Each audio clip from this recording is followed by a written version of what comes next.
meeting of the month would be our information study session, but this month, this is a regular board meeting of the Board of Education. So I would ask that everyone please rise for the Pledge of Allegiance. Pledge allegiance to the flag of the United States of America and to the republic for which it stands, one nation, under God, indivisible, with liberty and justice for all. Thank you. Will the clerk please call the roll?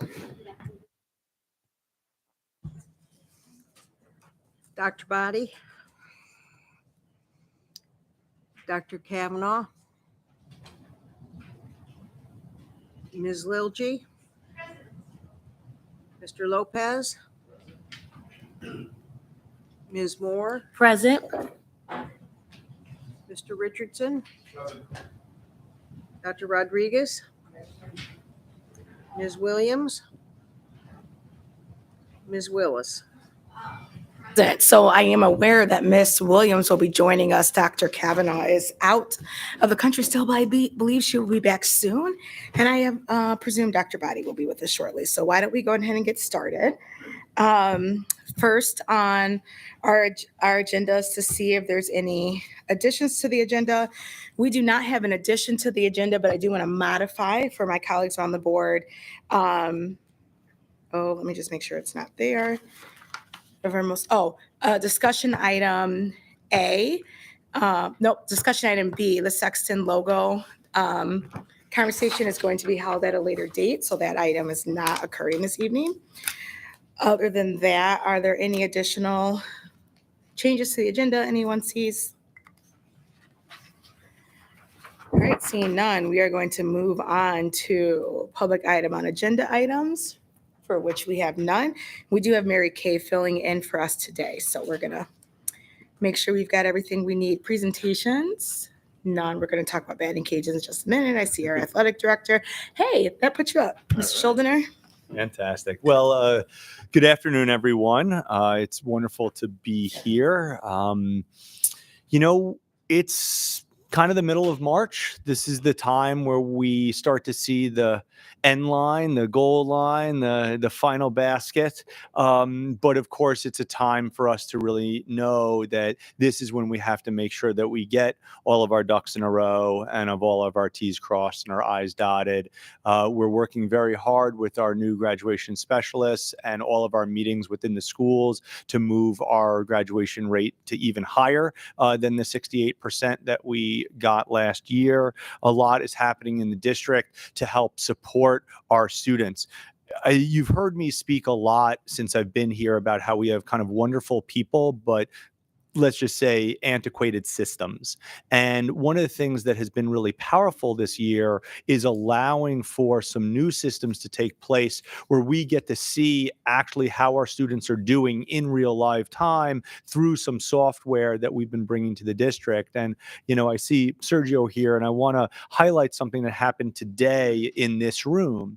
One of the things that was so powerful about being able to look at our students and see what their attendance rates are and their credits are and their path to graduation is that we can start to make plans for each and every one of our students in a way that we were unable to do before. And so today, just, 4 hours ago, Sergio, as Deputy Superintendent of Special Populations, had a large group of his team, and these are folks that are helping with English language learners, or refugee learners, newcomers, folks new to the district. But what happens is when a student comes to our district, depending on their age and depending on what grade they're supposed to be in, they're placed in certain cohorts. So even if a child, let's say, didn't have formal education or hadn't been in school for 3 or 4 years, when they come to the States and when they come to our school district, they're placed by the state in a certain cohort, where they're supposed to graduate. And sometimes what happens is, we think, oh, the kid's in 9th grade, but in fact, the state is thinking that the kid is supposed to be in 11th grade. And so what's happened historically is that a lot of those students haven't necessarily been pushed to be kind of at grade appropriate and getting kind of finished when they needed to. And so what was so powerful about today's meeting, and I highlight this because these are the kinds of things that are happening throughout our district now, is that Sergio and his team just looked at all of the students who were ELL, and they said, okay, who is going to graduate? Who do we need to push? What's going on? Let's look at their transcripts. Let's look at their credits. Let's look at what supports they need. Typically, that's done only kind of on a school level. And we have wonderful counselors and wonderful schools, but there's a lot. And so to be able to say now we have plans for our EL students, for our refugee students, because we now have the systems in place that we're able to do that. The team that Sergio had put together was able to find probably 10 or 15 students that we were able to get new credits for just because of some coding mistakes. But we were only able to see those coding issues because we have these new softwares and we're having these new meetings. And so it was really powerful. I mean, so something as simple as if a child comes in being fluent in another language, there's a possibility of giving that child a world language credit. Okay, well, sometimes that just doesn't happen.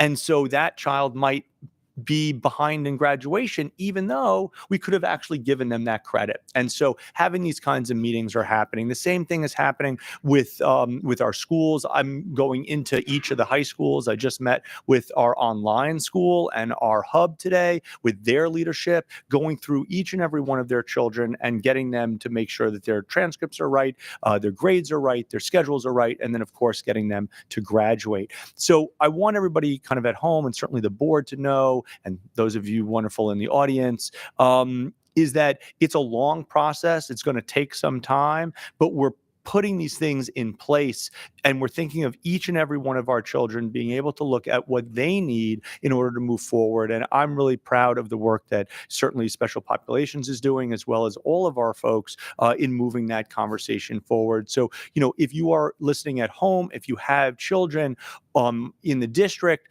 and if your children are not in the district, you should send them to the district. But if you are in the district, please make sure that you have a good understanding and a relationship with your school, because they now have more tools at their disposal to show you how your child is doing. And the more, you know, knowledge is power, information is power.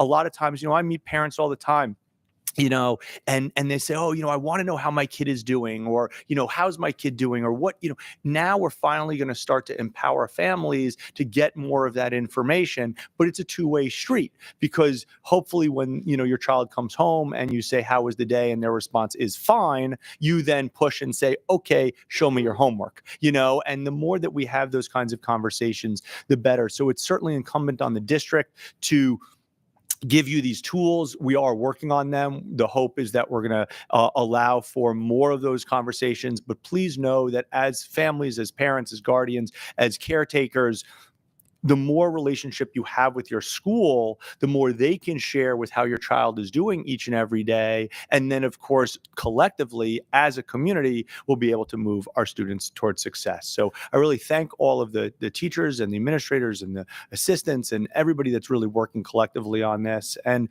you know, there's a story, who knows if it's true or not. I don't think I've shared this, that when it was like 1963, 1962, JFK was walking through the new NASA buildings, like the new, you know, the new space program, right? And he's walking around and he's talking to people, because that's what JFK did. And he saw a custodian, and he went up to the custodian and he said, "What are you doing here?" And supposedly the custodian said, "I'm helping to put a man on the moon." Right. And that is really powerful, because what's that saying is everybody in that building knew what the goal was: putting somebody on the moon. And so the hope here, of course, is that when we have these conversations and we have our goals and we have our focus, is that everybody says our job is to get our kids to learn, to get our kids to graduate, to get our kids to feel safe and secure and happy in our schools, right? And so the more that we talk about this collectively, and the more that we have parents and community members and our staff together, we're going to do that. But it's incumbent on the district to give you the tools in order to do that. So I just wanted to highlight, it was a really powerful meeting. With that, again, trying to be a person of my word as all, there's some good news on the bus front. The gas cards are up to 2911. CATA is at 731, and the number of students on the wait list of the bus is 26, which is the lowest number we have had since the bus issue or crisis, whatever you want to say, and just certainly know that I think a lot of folks know that as we reconfigure the district with more K-8s, we're going to be able to be even better and more efficient with transportation, because you can imagine if more kids are going to less schools and more kids in more grades are going to the same building, it's going to allow us to be much, much better on school buses moving forward. So I want to thank everybody who has been struggling with this for 2 years, specifically the parents and the students, but also our own staff, who I know has been trying their best to make sure that all of our buses run on time. So with that, President Rachel Willis, I cede over to you. Thank you. I appreciate that. And I, on a couple fronts, some of the things that we looked at with our transportation challenges were not just how do we think outside of the box, but how do we utilize our resources more effectively and efficiently. And that includes, consolidations when possible. So I appreciate that. And then on your initial presentation, you shared with us that perspective of being really intentional about looking at credits earned that transfer into the district is key, especially, you guys know my line of work, working with foster youth who oftentimes move for no doing of their own. That leaving one district in one grade and entering another district in another grade on top of what they experience has been really disheartening and challenging. And we're a local control state. Appreciate that. Don't necessarily want that to change, but abilities to provide credit so that students can stay on that path of achievement without feeling like they're getting behind is good. So thank you for that update. I really appreciate it. And sorry, one last thing to note, because we're talking all of this. Open enrollment starts tomorrow. So that is, I think it starts at noon. We have to turn the, computers on, but it starts March 10th at noon for open enrollment. Please send all of your children, and even send somebody else's children. It's fine, to our schools. So I send somebody else's children, he means refer other people's children. And I also, because I do not want to tell a lie, I recently recorded a conversation with Bob Colt. He mentioned that my daughter is now eligible for preschool, Head Start here. And he said that she's just going to be a calm, delightful child. And I can't promise that. But what I can promise is that I will be enrolling her. Looking forward to it. Any other questions for the superintendent? I do. Sure, Mr. Richardson. So when the tech is like fully up, who would be the person? What would the role be that's responsible for finding that? I'm imagining it. Sergio is not the long-term solution. So what is that? The principal? Is that the graduation special? Who would be tracking that, and who would be accountable for Sure. that? It's a great question. So, it depends on what we're looking at. So the hope is actually most people, right? So when I go into schools now to meet with the principal, the expectation is that the principal knows through the software all of their seniors, who's supposed to graduate, and is able to, on that platform, look at their transcript and their current schedule. And then they can see if they're scheduled correctly with a very simple kind of red light, green light thing. So you want the principal to be involved. The school counselors will be involved. So they're the first line in defense. But one of the things about the newcomers, the students that are coming in, they go through the Welcome Center. And so what we're trying to now do is empower the Welcome Center staff to start to make notes about, hey, this kid should get the world language because, they're fluent in Pashto. And so it's really, my experience has always been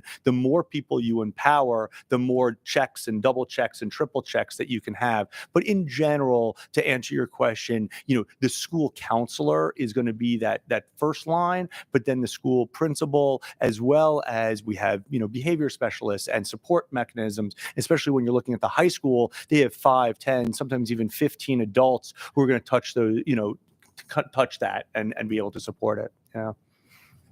So, if I may, so we also have the graduation folks that are really focused on this group of students. Absolutely. So there's another layer of That's right. And so what's cool is each school has a graduation specialist, and then we have a district graduation specialist who is not a supervisor, but she's almost like support, right? And it's like, oh, we saw that this kid's off by 0.5 of a credit. What's going on? Oh, we didn't catch that. Or, oh, yeah, we totally know that, but we need help because the kid actually moved to Florida and we know they're enrolled, but we don't have the paperwork. So you'd be amazed how many kids stay on our roster even though they're living in California, you know? So yeah, thank you for bringing that up, Guillermo.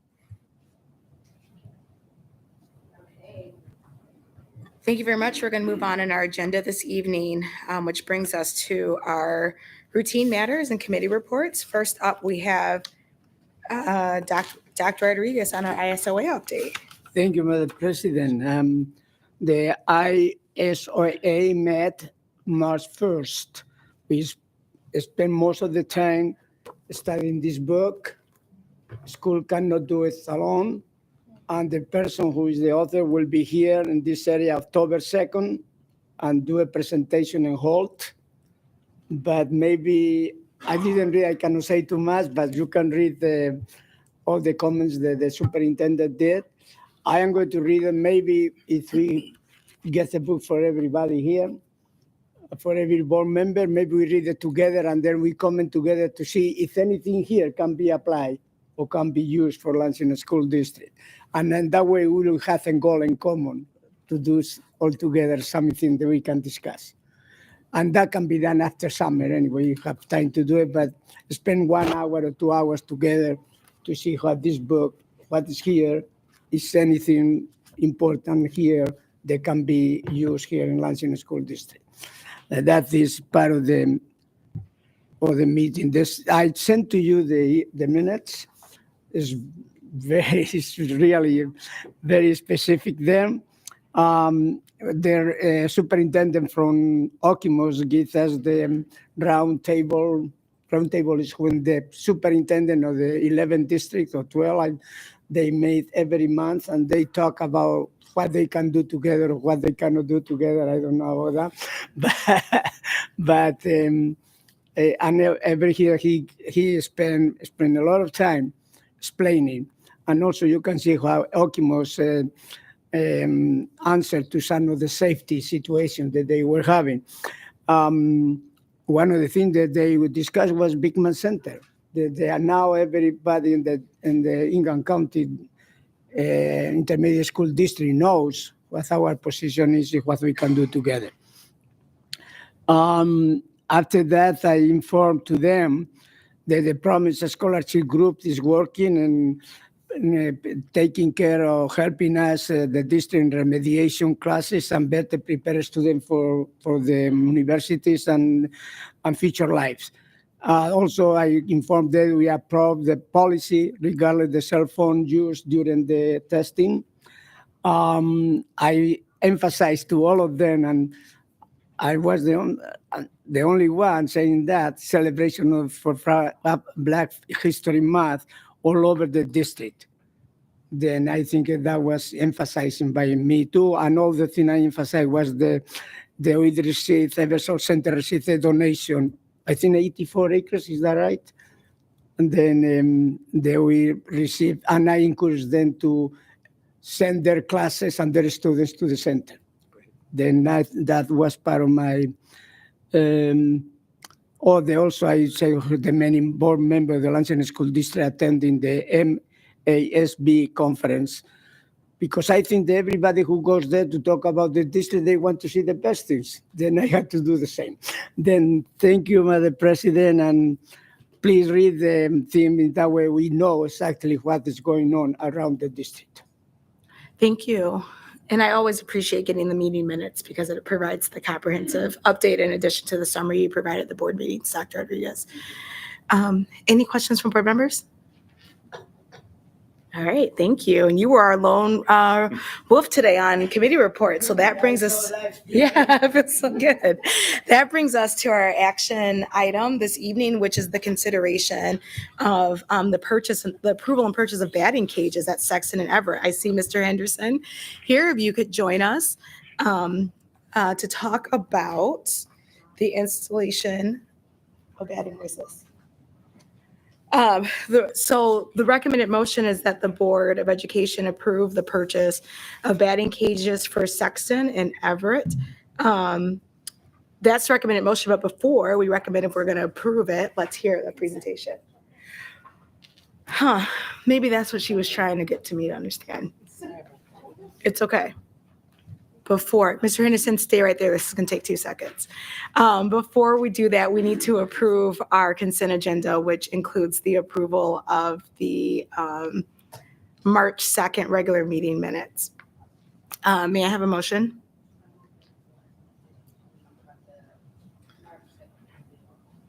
It's been moved by Ms. Williams, supported by Ms. Moore. All those in favor, please signify by saying aye. Opposed, same sign. Great, motion passes 8-0. Thank you.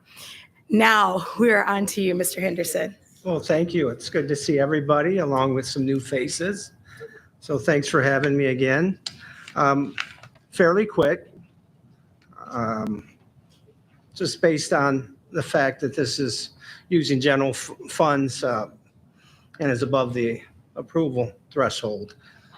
We're asking that you consider approving the purchase.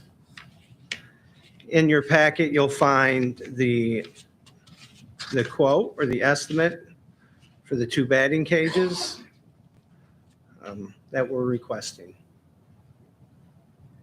I had a couple questions. Oh, okay. Do we have any existing batting cages in the district? So Eastern's batting cage, that was in pretty good condition. A tree fell on it this storm, I think, early winter. Okay. So initially, that one was being purchased due to that. Sexton and Everett do not have adequate batting cages. Sexton doesn't have one at all, and Everett's is very old and could use some upgrade. Will these be suitable for use for both baseball and softball? Absolutely. And what's the longevity of these items? So batting cages Roughly. have a pretty good life. You have to change out the nets probably every 8 or 10 years. The frame themselves can last anywhere from 15, 20 years. And they're indoors, correct? No, these are outdoor. They're outdoors. Oh, duh, that's how the tree fell on the one at Easter. Hello, it was outdoors. Okay. That tracks. There are indoor Okay, ones, so you are. Sure. All right, thank you. Mr. Richardson, I'll come to you. 3-time state champion, Chris Henderson, by the way. We go way back. I'm curious, obviously, I know the district well. I know the records of all 3 teams well. Are we fielding JV and varsity teams, or what's the participation rate? If you loosely know, that's fine too. Softball or baseball or both. Yeah, I will tell you our focus in athletics this year are increasing participation, focusing on facilities, and being visible, communication, really spending a lot of our attention on communicating and making it known that it's available, the opportunities we have. So with baseball, we have the depth of a junior varsity and varsity team. In terms of softball, we've struggled along the years, and we've gone to a co-op where that all 3 schools combined for one. I will tell you that 3 years ago, when we combined the teams for a co-op with softball, our numbers were still pretty low. Last year, they grew quite a bit to where now they established a solid junior varsity and varsity, and we hope that it continues. I will tell you that the focus on participation, the expectations by superintendent and others, we're working hard and we're seeing quite an increase. As a matter of fact, our middle school athletic programs, both fall and winter, have increased over 150 students, 50% more than they were last year. How many of those are baseball? So I think about baseball in an urban setting like this. We're pretty much priced out of baseball now. compared to when I was a kid, meaning most of baseball, as you know, is travel, and to get kids to learn baseball in high school. I was just curious, middle school numbers, do those look good or healthy or in those two sports? In those two sports, we actually don't have softball or baseball available to middle school. We've got 9 sports at the middle school level, which we've increased again the past 2 years. We've gone from 6 middle school programs now to 9. We just added swimming, which again was a really good showing this year. We had over 20 middle school participants. So to answer your question, we're not there with softball and baseball quite yet.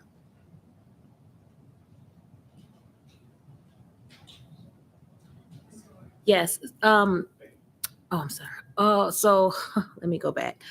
Softball and baseball. So this is for Everett and Sexton, right?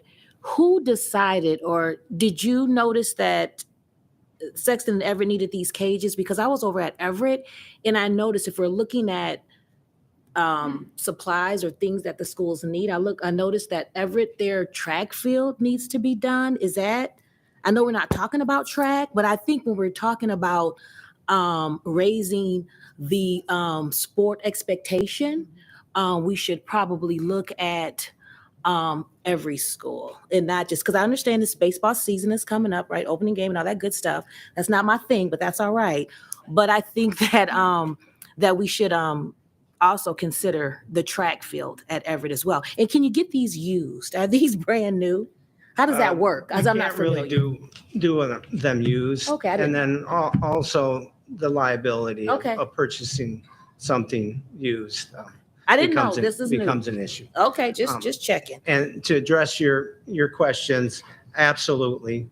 I have a very in-depth assessment of the district facility and the athletic facilities, prioritizing what needs to be done. We're being real creative and thoughtful on how we can improve our facilities. Safety is the most important. And as you said, upgrading and providing them quality facilities for our kids is really, really important. One example is we've just applied for a $50,000 grant for our baseball and softball field. So that's in the mix right now.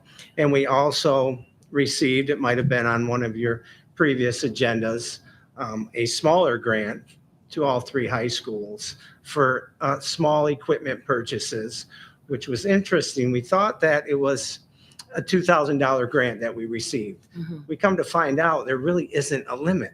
So we're able to continue to keep requesting equipment, and it's very beneficial. So we're creative in what we're trying to do, and we're providing those things. And yes, the Everett track is on our radar, and that might be coming your way soon.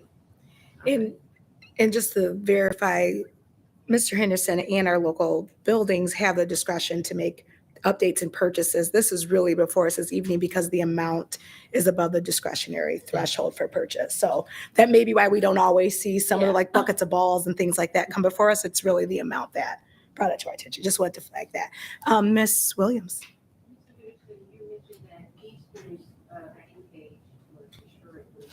Are we going to be modifying this base? I'm sorry. You mentioned that Eastern's batting cage was destroyed during the storm. So are we going to be modifying this budget so that they can get one as well? Or are we just going to be repairing theirs? So that one's already in the process and done with the insurance, and Ben could probably speak on that one, but that one is completed. Well, I shouldn't say completed, but ordered and already through the process. And then you mentioned the $50,000 grant for the baseball fields. Is that for all 3 fields? We'll have to take a look at the narratives on the grant and see if it's a selection. We hope that it will be. We just have to look a little bit in detail regarding that. And I can tell you that in terms of the baseball fields, Everett, again, is probably the one in most need right now with regulations and things like that. So we try to be really intentional in terms of equity and looking at what facilities are in higher need demand. Thank you, Madam President. As far as middle school sports, are we having like intramural competition or some kind of schools competition between the middle schools? Yeah, we do. Through the generations, through the years, the middle school has changed quite a bit. Right. From board members and athletic departments and superintendents. But I will tell you, I think we're on track and are in a good position. It's kind of a hybrid of intramural. We have 13 middle schools. I say middle schools. K-8, Sometimes that whatever. can Yeah, confuse yeah. it. That have opportunities to participate, 6th, 7th, and 8th grade. 13, where we either co-op and combine them on a team to participate with the 6 major middle schools that we have that allow us to practice and have the facilities and hold practices. For instance, Gardner and Dwight Rich, they can host practices and competitions along with the 3 high schools. And then we add the other middle schools. So they do compete with each other. As a matter of fact, right now at Sexton, there is a very large middle school wrestling tournament going on. And it's all 6 of the core middle school programs, along with any other schools that want to participate. And they'll do that for a season for 8 weeks. And they gain incredible experience and exposure to sports. That's what feeds the high schools, I'm sorry? That's the feeder to the high schools. Absolutely. Yeah. Thank you. Any additional questions? Dr. Body. This might be a dumb idea. Ready. What about being fully transparent with what your wish list is for upgrading facilities on the athletic side, putting it online, and then seeing if there's people out there that want to sponsor stuff on the wish list? I'm all for that. I guess I'd have to, refer to Superintendent Ben on how that process looks. Maybe you could have like an estimated cost associated with each item on the wish list and then see if somebody wants to put their name on it. That would be great. And I can tell you that list would be lengthy, and there are some really big ticket items. But then again, there are some that are fairly reasonable for sponsors and people to donate. Yeah. Mr. Lopez? Yeah, along the same lines, I think we could do a better job in getting advertisement, at our baseball fields, football fields. Other schools do it, that they have sponsors like whatever, the company's Ford Motor Company or Shaheen or whatever, and they have their banner, and most of the outfield is covered with this kinds of advertisement. Yeah. I don't see why we don't do it. We do. We just could maybe do it. I'm sorry? We do have advertisement on our fields, and we have a policy. So, we don't advertise for like tobacco, alcohol, things like that. But Oh, no, we could sure. do it bigger. But we don't do a good job, is what I'm Right. saying. We don't do a good job about, selling that space. Sure. And I don't know whose job that is, but probably every high school each of the high schools could do that. I don't know. I'm just noting that we do have space to sell that could help, the athletic department, with these kinds of purchases as well. Absolutely. Yep. Typically, our athletic directors, alumni will reach out, and that's where the process begins with sponsors. So I will make sure I know and do a larger push on banners and sponsors. Great. Thank you. Ms. Moore? This isn't the time. Okay. Can I Go ahead. ask about the cheerleaders? You may. Okay, so cheerleading is not considered a sport, right? It's not in the athletic department's oversight. So that is more building level, even the budget and anything that transpires with cheerleaders would be the building level. So, how would it be, would it be possible for the cheerleaders to become up underneath the athletic department? Do they have to be competitive cheer? I mean, how does that work? Because they don't have a bus. I mean, there's certain things that are happening in the cheer department at all high schools that I'm hearing about. And I'm just wondering, how can we serve our cheerleaders? Because they're just as important as the football players, the basketball players, the baseball players, and the wrestlers, and in the swim team, you know? So I'm just wondering, how can we serve them? They play a very big part in the climate and the culture of the games, the sports. That's it. They're our biggest fans, right? They improve the spectator experience. I don't want to put you on the spot, but think about it. Yes, absolutely. And then we'll come back and have a there are conversation. sanctioned, MHSA does have a sanctioned cheerleader competition. So we can look into that as well. And That would do my heart well. You promise? yes, All right. No, you have to I was promise. gonna say, Promise to look I into tell it. my No, family no. I don't make promises. No, that's okay. Because then I'm, yes. it's just me. You're okay. I No, will but work thank very you hard. for thinking about it. I Thank will look you. into that. All right. Thank you. It's fine. Final question, funding source for this purchase, is it GF? Okay. Yes, please. Yes, general fund. All right, may I have a motion? Dr. Rodriguez. I move that the Board of Education approve the purchase of applications for Sexton and Everett.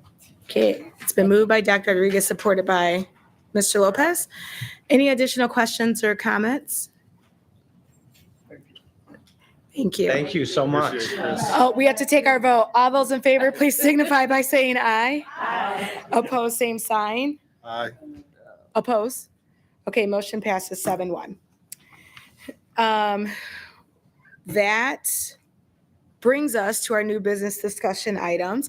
There's been a request by our colleagues that the board engage in a discussion around security measures at Everett, Sexton, and Eastern. And so I'm going to open the floor.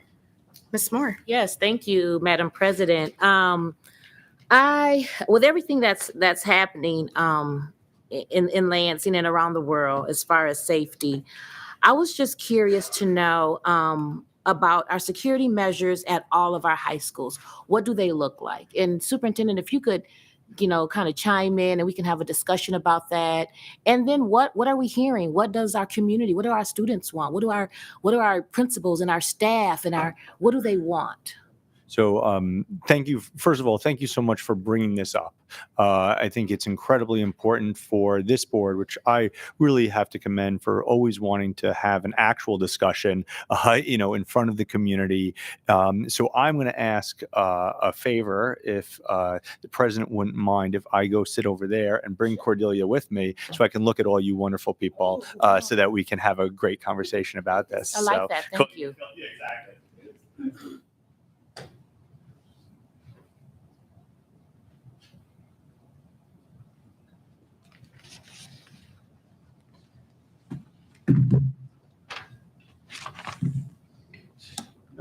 Hello?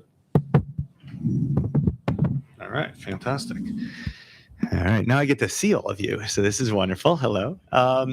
So, I'll start with that first question, which is like, what are the precautions? What do we have, right? So the first thing that I want to be really clear about, which I am very appreciative to this district, is that all of the high schools have what are called secure vestibules. So in order to come into the building, you have to, kind of go through a series of ways. There's a camera, you have to be buzzed in, then there's a secondary area. I don't want to go too much into detail about security because we don't want people trying to find a way in. But what's really nice is that the three main high schools have these secure vestibules with cameras, with ability to buzz people in, not buzz people in, be able to see them as they come in, which is really, really important. I think all of you have heard me say this repeatedly. And when I first got here, one of the first things we did was we changed it so that all of our schools have one or two entrances.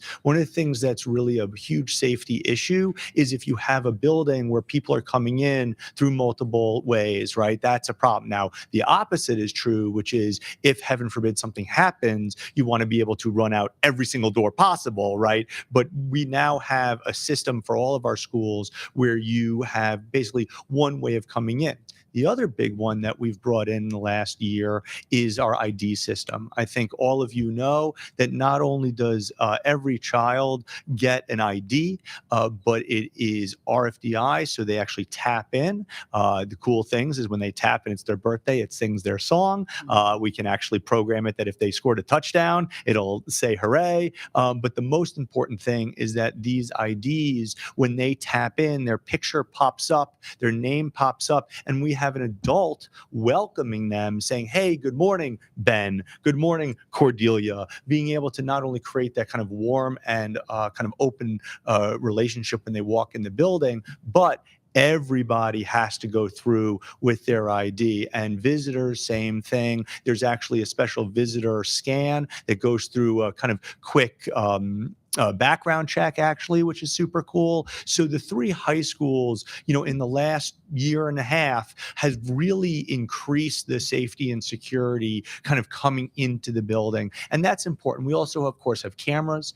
We also have our wonderful school safety officers who, unlike some districts, our school safety officers are our employees. These are not police officers from a police department. These are not a private security force. These are our folks, many of which were trained by our wonderful Cordelia when she was head of public safety. But you're talking about a group of people that are part of our community that are there. So there's a series of precautions that we have. I'd say the two big changes we've had over the last couple of years is the secure vestibule and the IDs. Those IDs are really cool. The other thing that this is a little bit of a tangent, but when the kid rides a bus, there's actually tap on and tap off that. And we've actually had some wonderful, sad but wonderful experiences where, a parent thinks, oh, where's my kid? Well, we know if they tapped on a bus or tapped off a bus. So there's a lot of new precautions that we brought in, but I'm sure there's more. So I want to kind of turn it over to Cordelia to add to it. And then we can talk about how we deal with more of the precautions things. So If I may, Yeah, sorry, sure. before we of course. move to you, Director Black, I just want to highlight that safety and security in all of our buildings is important, and that we are focused on having secure access points that keep all of our Absolutely. kids safe in all of our buildings.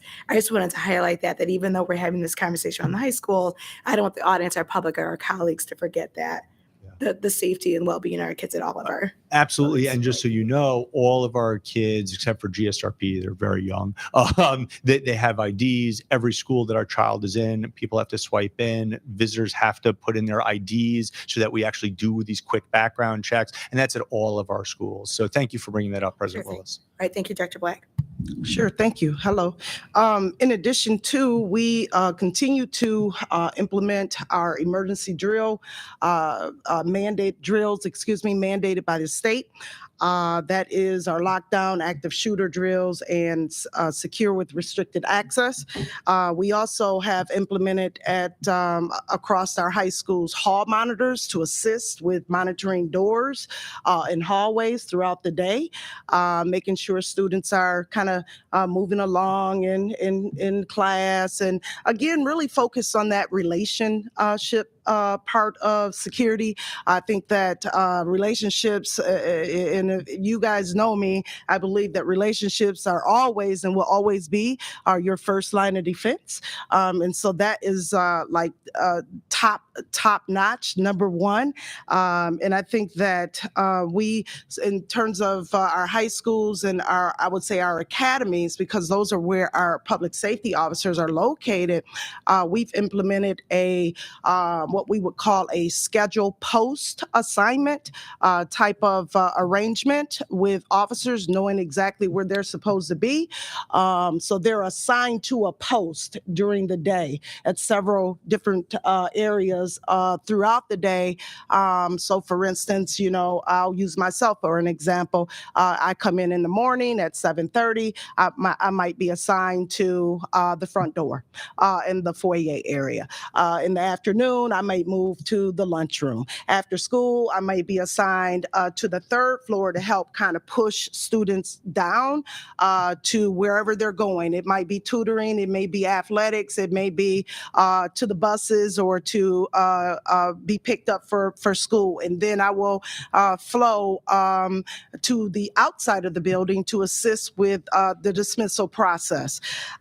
We've also implemented a pilot at Everett High School that is a metal detector pilot, where it's been in existence since January 31st. We have experienced nothing but excellence from that program.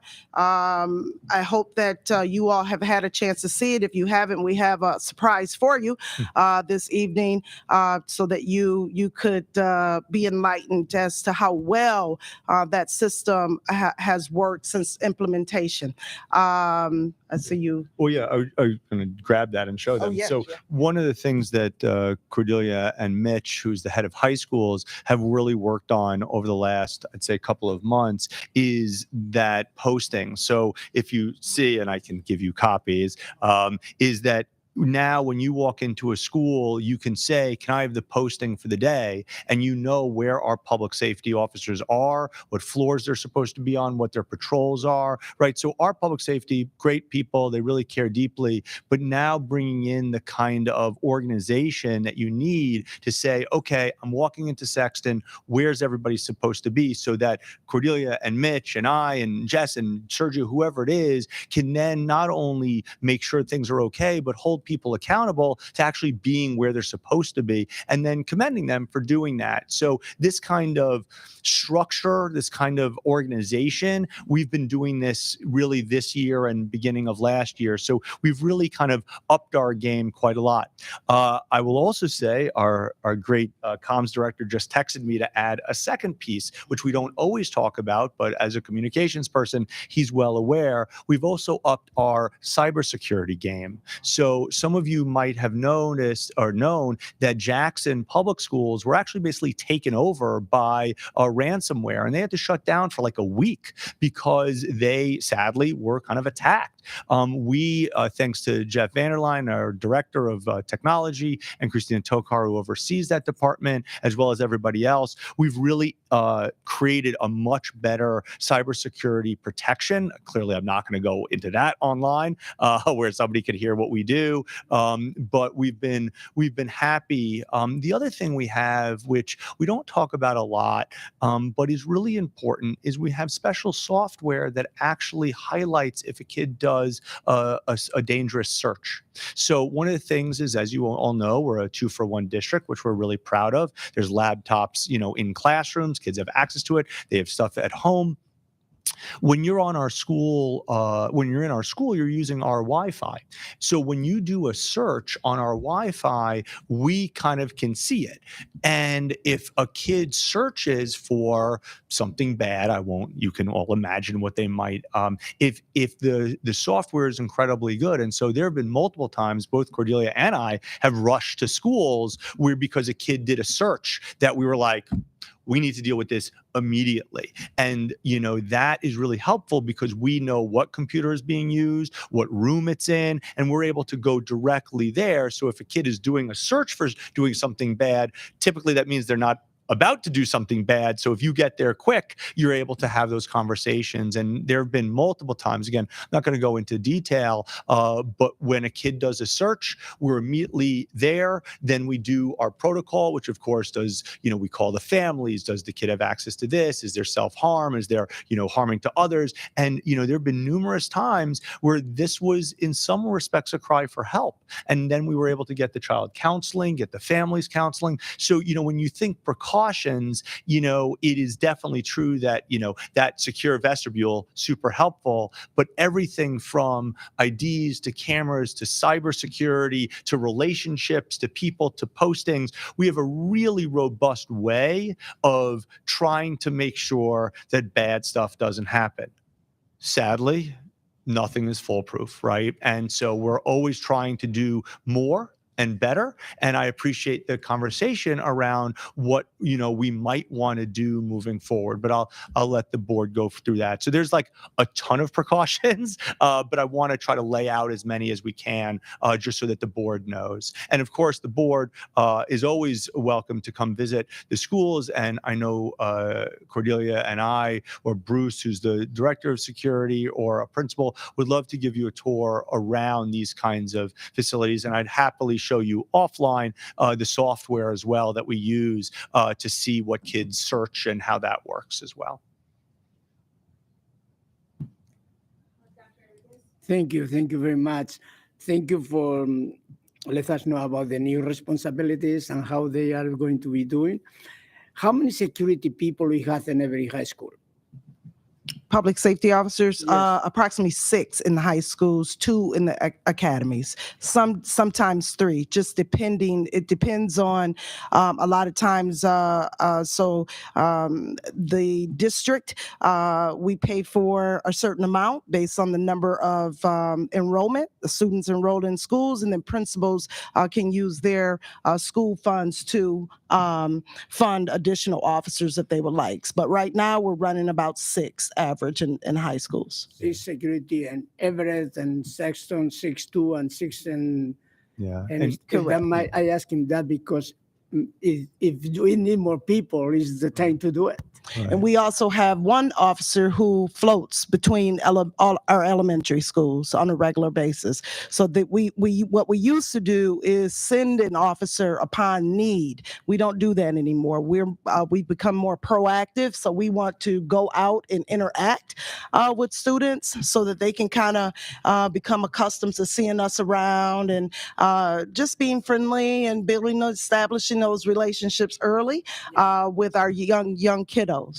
And then, and then we also certainly have the ability to take folks if there's an issue or an emergency to transport. And we do have vehicles as well, which is super helpful to be able to move our staff. And then we also have folks at the CATA Hub because of, now that our high school kids are using that. So, and then what Cordelia also mentioned, we have officers, we also have TLOs who are the kind of site supervisor, who are the officers, they're in uniform, but again, they're part of our family, they're employees here. And so, we feel that the high schools certainly have, and then the large junior high schools, and then we do have the ability to get folks to the elementary schools, pretty cool. But I do want to commend Cordelia on that point about being proactive. The way to make a district, a school, a community more safe is going before something happens. And that's kind of, I won't say a new thing, but we have reinstituted that under kind of our directorship, because you want folks to be in a school before there's a problem. And now you've got, I know you're the one who always comes. So if heaven forbid there's an evacuation, when that, officer shows up, they know who that person is. That wasn't always the case. Yeah. Preventing incident is the best way to go. That's right. How much, I don't like the word training, but how much training these security people are having, and how many they know exactly the same process of different processes they had to go.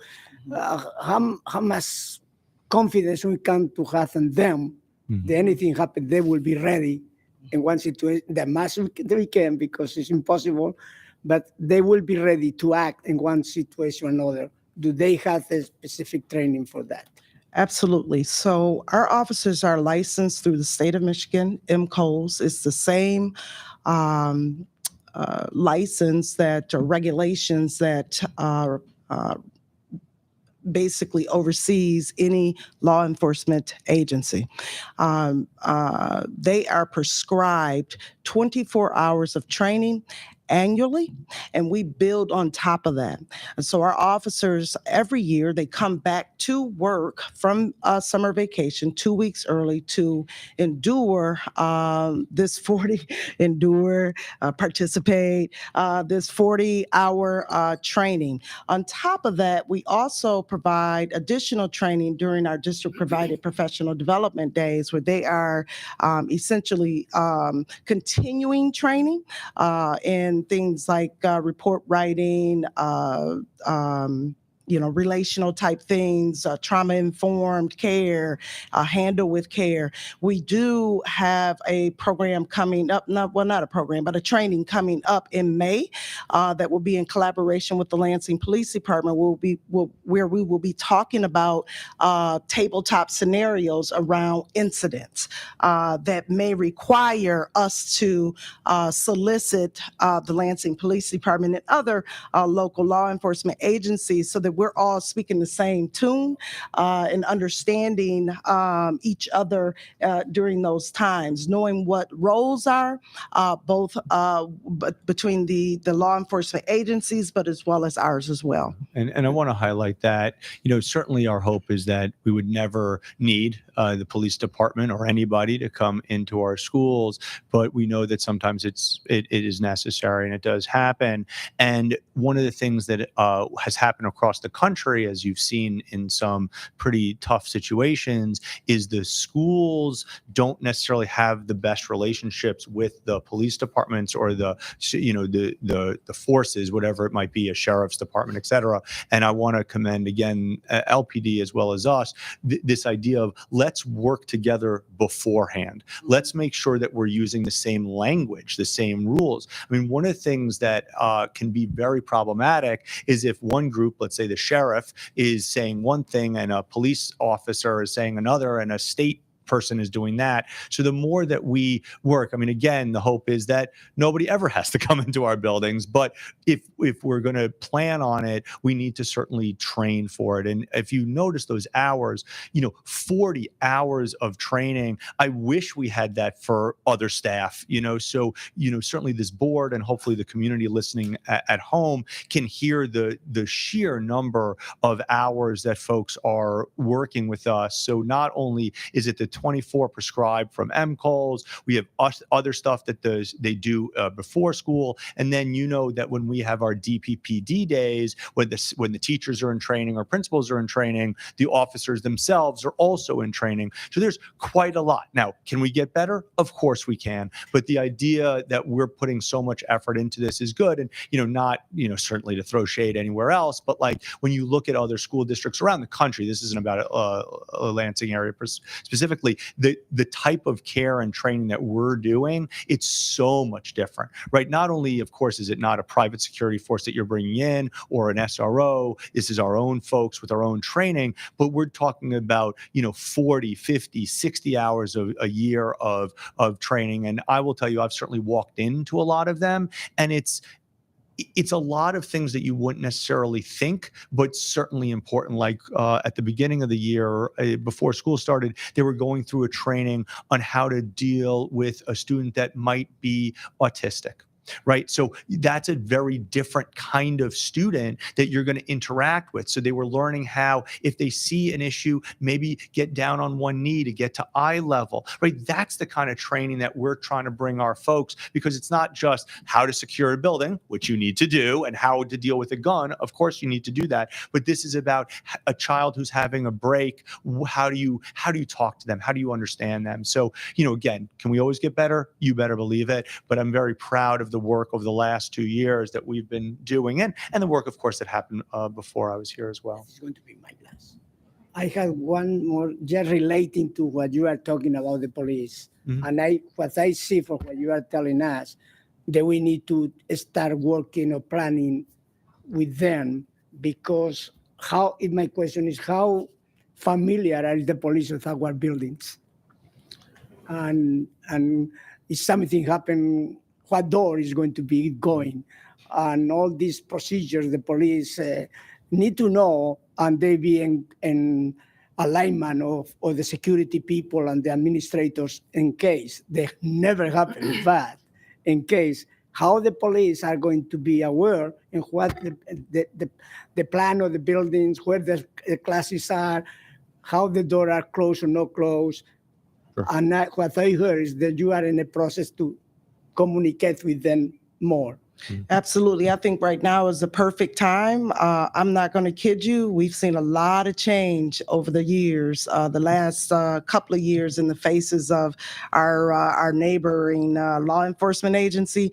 And they don't know our schools as well as our older, more seniored and even retired officers knew our schools. They were in our schools on a regular basis. And so I appreciate you asking that question. I think the time could not be better for us to really forge that relationship, strengthen that relationship, get them in our schools, and really work on strengthening the development, our relationships with the officers, because we hardly know them anymore. And so I really think that this is just a really good time. They do have access to our maps, our plans, building designs. They have keys to our buildings. All of our buildings are numbered strategically. They are aware of that from a emergency response perspective. We are also in good standing and collaborative. We work collaboratively with the 911 center. We have an emergency button right on the emergency communication radios that we carry, whereas if we hit that button, they know exactly where we are. They know exactly what school we're in. They're able to respond immediately. And so all of those relationships that we've established over the years, because of the turnover, it's just time for us to really sit down in front of each other. COVID, kind of did us in a little bit too, pushed everybody into, silos in regards to being at home and not being able to see a lot of those officers. So this is just a really good time for us to continue to build on what we have today. Thank you. Dr. Bani? Thank you.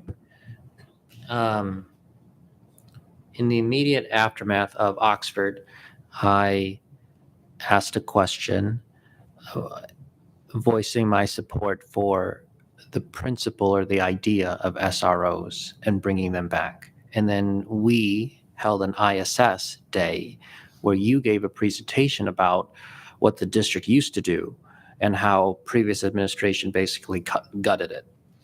And then Dr. Kavanaugh, being the statistician researcher that she is, said, do you have any data about the efficacy of the program that used to exist? Because she wanted to see the data before voting in favor of it, while from my perspective, I strongly believe in the virtue of it, but perhaps in order to convince 50% plus one of my colleagues to support it. Did you ever go back and find the data? We have the data. We have the data. I don't have it in front of me, but we have the data to support whatever decision you decide to make. Hopefully it's for SROs, but absolutely. When I shared with you at that specific board meeting that I would go back and research and find it, I didn't necessarily have to research. The data we have from when the program was in place in previous years. So I just need to get that data to you, and I will do just that. I think that would be great, Okay. because then I could ask our board officers to add it to a future meeting agenda where we could talk about it in more detail. Or maybe you could give an abridged version of the presentation again to benefit our two new members so that they could be brought up to speed about what the program was, and then why you think it's a good idea, why I think it's a good idea, and then see if we can have the conversation again and maybe move it forward. Absolutely. Thank you. Ms. Williams? For point of clarity, because Superintendent, you talked about having training with people who are dealing with autistic kids. I just wanted to make sure we didn't talk. Did I miss it? Did we talk about the people that are in Beekman, the public safety people in Beekman, the number of elementary, the academies, the online hub? Did I miss those people? No, so I mean, I'll defer to Cordelia to go through each one, but certainly the staff at Beekman is highly trained in terms of how to deal with students. But in terms of our public safety, that's a separate piece. But Cordelia, what's the safety and security that we have at Beekman, and how is that different? Sure. Again, principals have the autonomy of kind of using their funds the way that they desire, to a certain degree. And the current principal there at Beekman has purchased, I would say, or funded a public safety officer. So there is a full-time public safety officer at Beekman, and they could not be happier with that officer. He works very well with the students. He's been to CPI training, which is crisis intervention training, which is the training that we were really like to use on students that are I don't know, just requires regulating and escorted in different places. I really don't like talking about those terms, but it is, the training that is appropriate for all of our students. In fact, all of our public safety officers have gone through CPI training, but more specifically, I wanted to make sure that the officer at Beekman went through the CPI training. And to be honest with you, he is becoming an instructor before the end of this year. And so that is really good. In regards to capital area K-12 online and our Lansing Hub program, there is not an officer at that program, at either one of those programs, located at our Pleasant View building, but they haven't really required any public safety. Students are there, not full time, they're in and out. However, I think that Adam is certainly here. He can speak to his needs that over at the hub. We do respond when he calls. I know that he called just once last week, and we were right over, and those officers respond from the nearest school. And so it would be like an officer from Dwight Rich until a supervisor could get there from one of the three high schools to relieve the officer from the nearest school. So I think that we do a pretty good job with responding to capital area K-12 and the hub, but I guess for clarification point too, what are their security systems set up just like the normal schools? oh yes, in terms of the surveillance systems, oh absolutely, everything is the same there as well. And I don't know, Adam, if you want to talk about the hub. I mean,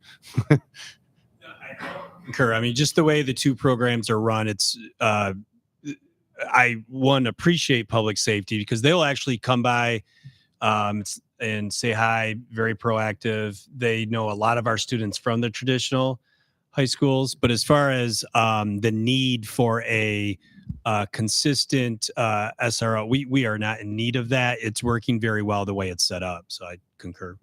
Yeah. But I will point out, because you did bring it up, the coverage of the high schools is certainly much higher than the coverage of, let's say, the elementary schools. And that's been a decision I think this district's had for many, many years, is to have the officers at the high schools and the large junior high schools, and not kind of full-time at the elementary schools, but with people assigned to them. And certainly I always will defer to the board in terms of ideas of how we can move forward. But, knock on Formica, whatever this is, it's working quite well, because they're, you can get where you need to go quickly. Certainly to support folks at Pleasant View, we're able to get there pretty quickly. And, as a testament to Cordelia's work and Adam's work, the hub is certainly for students that, haven't necessarily succeeded in our schools beforehand, and sadly might or might not cause some of those issues.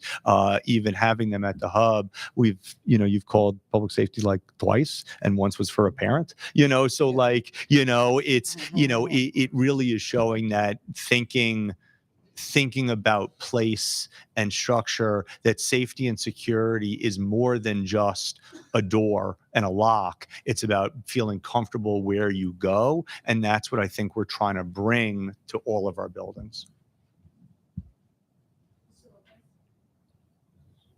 Thank you. This issue of security has so many parts. It's not just one. It's not just the officers, not just the SROs.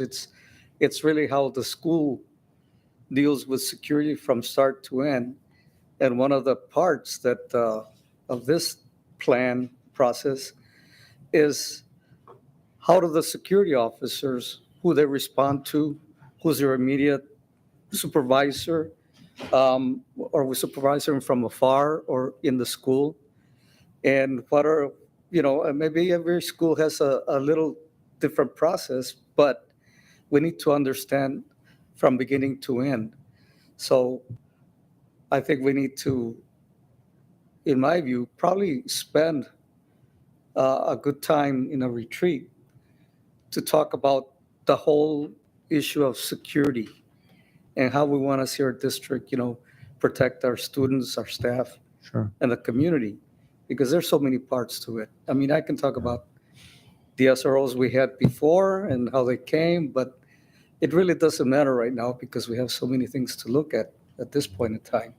Yeah. So I think that we should give it really due diligence and talk about all parts of security, Sure. not in pieces. Yeah. So one thing I certainly agree that safety and security is a multifaceted and large conversation. And I always look forward to conversations with the board. I will say certainly in terms of hierarchy and supervision, we have officers who then report to the TLO, and then there is a director of safety, and then there is an executive director of school culture. One of the things that we're trying to institute more is not only do you have that chain of command, but you also have the principal of the building being a much more active participant. That's why the postings and things like that, so that it's not just kind of an outside force, even though they're internal to us. It's not just officer, TLO, director, executive director. It's also including the assistant principals, the principals. And that's something that we've been doing really in the last 2 years that I feel proud of. But again, long conversation, big, multifaceted, absolutely. Yeah. The other piece of security that we haven't talked about is really security in our buses, whether they be our dean or CATA. Mhm. And so we need to also include them in the conversation Sure. of how to keep our kids safe. Sure. And to that point, one of the things that I'm happy with, because sadly sometimes we have to look at them, there are video cameras in the Dean buses, and we're able to look at that. And certainly with CATA, we have a very close relationship with them where they're able to, tell us pretty quickly what's going on. But again, with the buses, when the kids are, tapping their IDs, there's real live text messages to parents saying, oh, my kid just got on. Oh, my kid just got off. That's a level of safety and security we've never had, and most districts in the country don't have. And I'm pretty happy with that.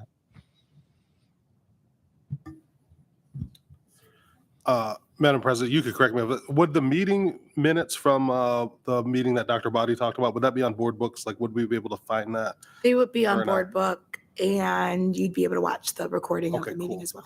In the interim, I'm very curious. I got two questions for you, Director Black. The first is, if we end up down the SRO road, which I support as well, plainly, is that in addition to the 6 people in your mind, or is that one of those people leaves? Correct. Okay. Yes, that will be an addition. Awesome.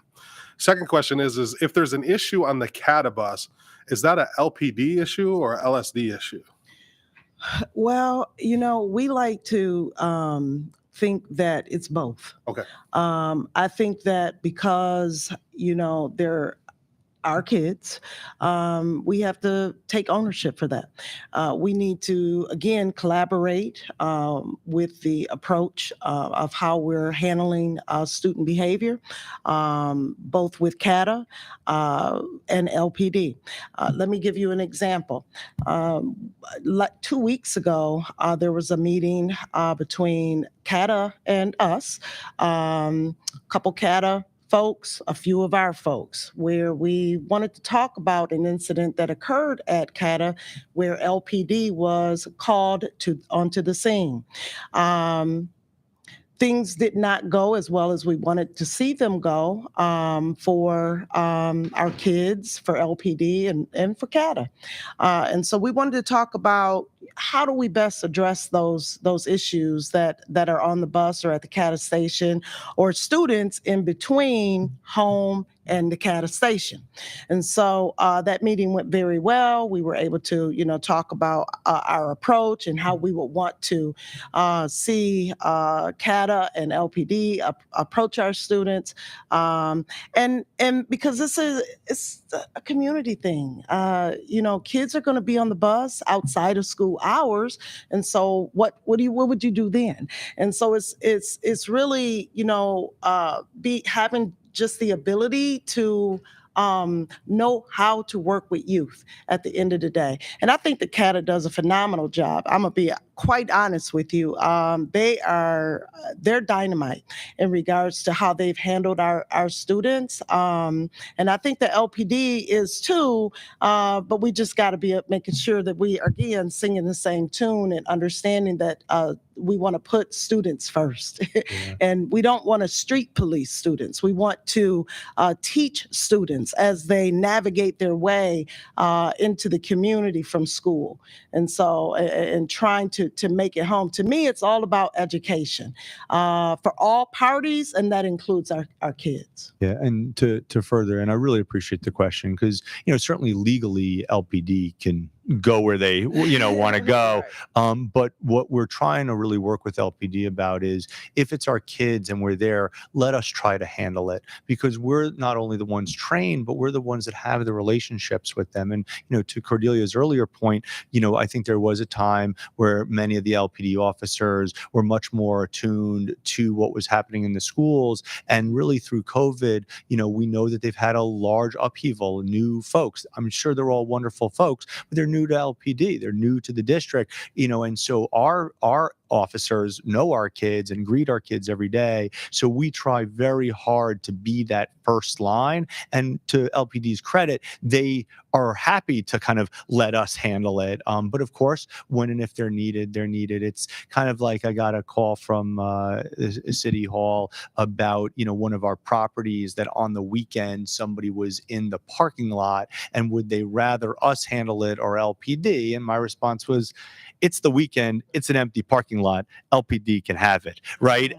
But if it was, let's say, during school hours, we would want to make sure that we're the first line. Love it. Appreciate the clairvoyance on that too, because I think you knew what I was interested in.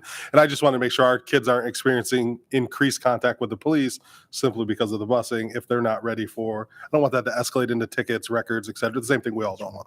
And the superintendent pointed out that we've designated 2 officers to be down there, both in the AM and PM at the most peak times of the day where our kids will be down there, so we can guarantee, we make first contact with students, and it's so nice. I mean, the bus drivers are waving, they're getting to know us too, and so it's just been a really nice experience and collaborative with CATA. My question is about the crisis prevention and intervention training, and who gets that training? Sure. Special education folks, for the most part. So you're talking, I can't even tell you how many teachers, assistants that fall underneath the umbrella of our special education department.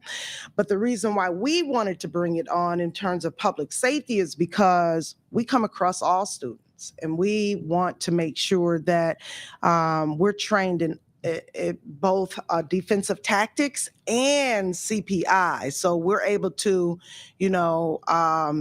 maneuver and just have more skills, and just be prepared for whichever whatever hat we need to wear.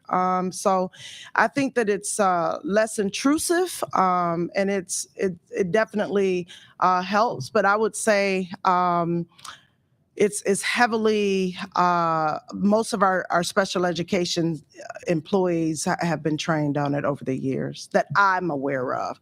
I don't know if there's anyone else, but I think as far as, my knowledge with past knowledge, historical knowledge, I would say special ed. The reason I'm asking is my day job is in special ed, Sure. and I actually just went through the initial 8-hour CPI Mhm. today. Oh. And the whole time I was sitting there thinking, like, I hear from a lot of teachers, and this would solve a lot of the things that they, and gen ed teachers, would it be weird or crazy to give everybody that training? Because it felt like this would make the whole world so much better if we all could have this training. I was really impressed with it and appreciated the proactiveness of it, the SEL, aspect to it. And I felt like it could give all the gen ed teachers some great tools to deal with what we're all dealing with right now, which is the fact that the whole world is traumatized. Yeah. And so that it was just a thought I had while I was going through that today. No, So I thank appreciate, you for. I appreciate that. That's, yeah. I mean, you went through the training. That's funny that I brought it up. So that's good.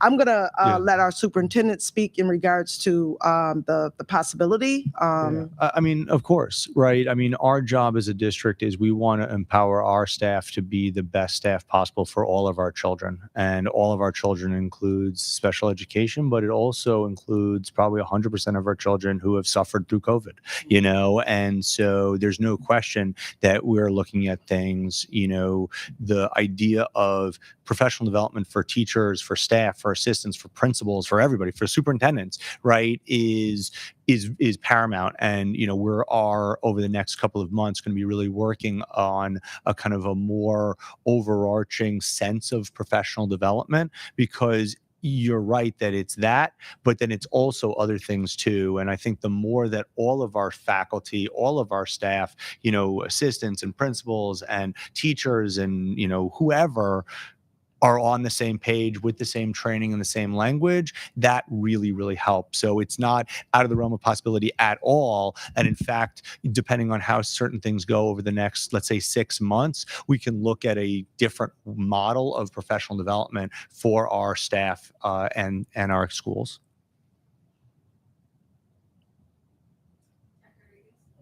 That's exactly because we mentioned before this point, we mentioned principals and safety, but we never mentioned teachers and students.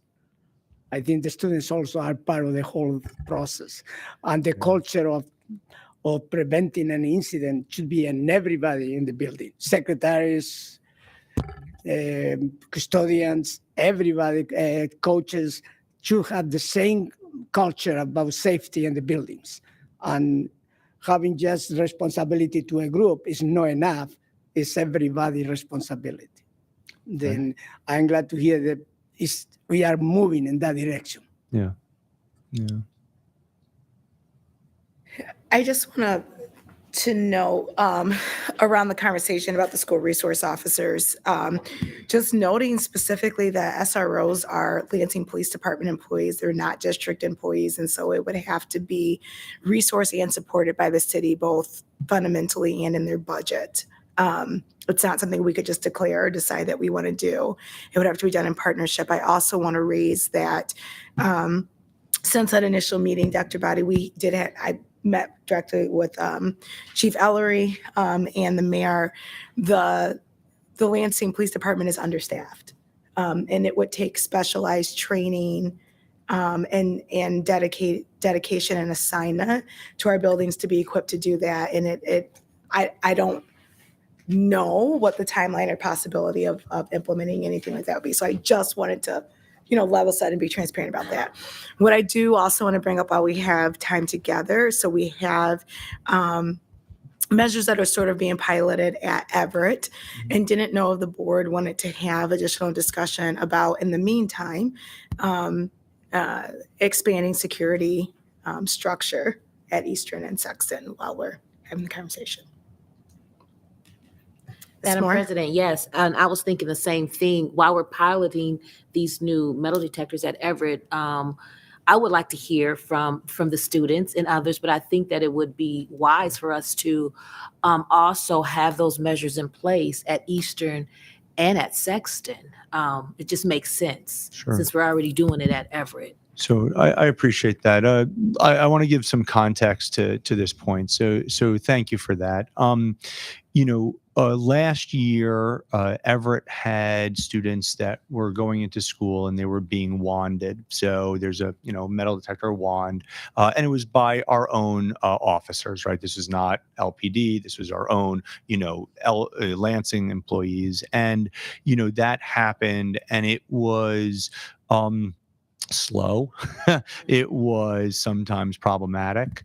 And so swapping out that methodology to a new, more modern metal detectors at Everett has really changed dramatically the way that welcoming students into the building has occurred.